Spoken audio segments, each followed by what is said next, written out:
in to see the show at all?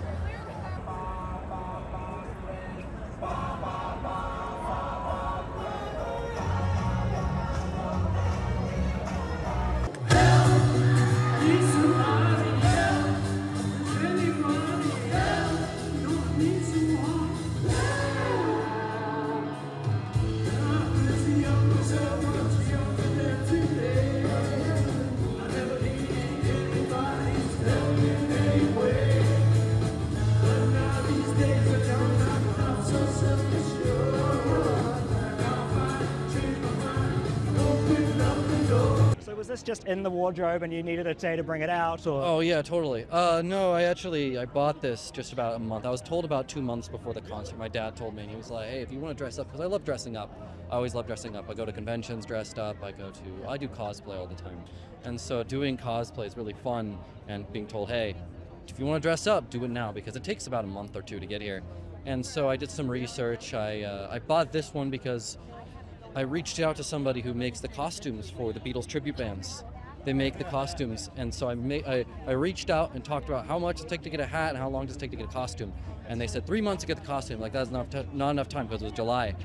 So I got the hat made, and then I just bought the costume online some site, and then I bought the scarf that he wears, and then I bought the little medal that they wear as well.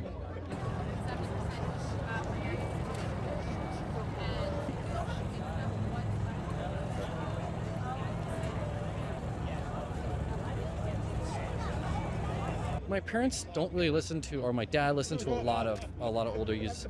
My mom listens to more modern country music. I feel like it's a typical thing of moms nowadays. But my grandma loves Elvis, and so around that kind of music, I got really into older music. And then I accidentally stumbled across a trailer for Yellow Submarine. And then ever since then, I was like, "Who are these guys, Mom?" And my mom told them, "They're the Beatles. They're the Beatles." I've been attached ever since. There's never been a band that I've been more invested in and discovered more about than the Beatles. I'm getting the FOMO.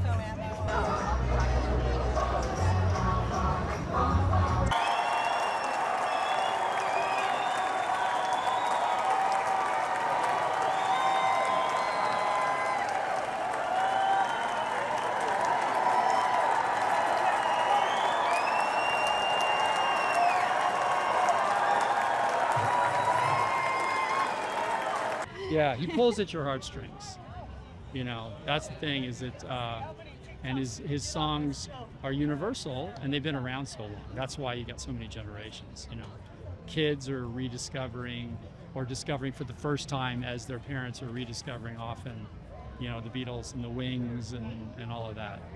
So yeah, but the new song. And now he's featured in Spinal Tap. This is Yeah. It's Cups and Cakes. Amazing. It's in Spinal Tap. We say we're fans, but we're not super fans. But have we been to Liverpool? Yes. Yeah, we did. We We've took seen our him more two than 10 kids when they times. were Yes, little. yes. Yeah, but you know, we're huge fans, but again, we haven't seen him that many times. Still, no.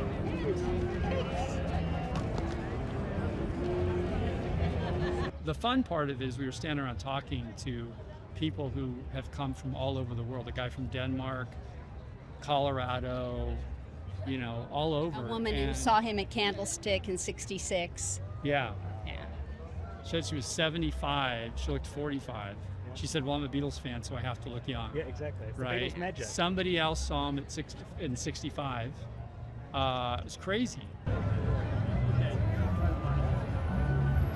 I think the lyrics are very relatable, and I think the emotions are translatable. They go through all generations and languages. Emotion breaks through all of that. Everybody knows emotion.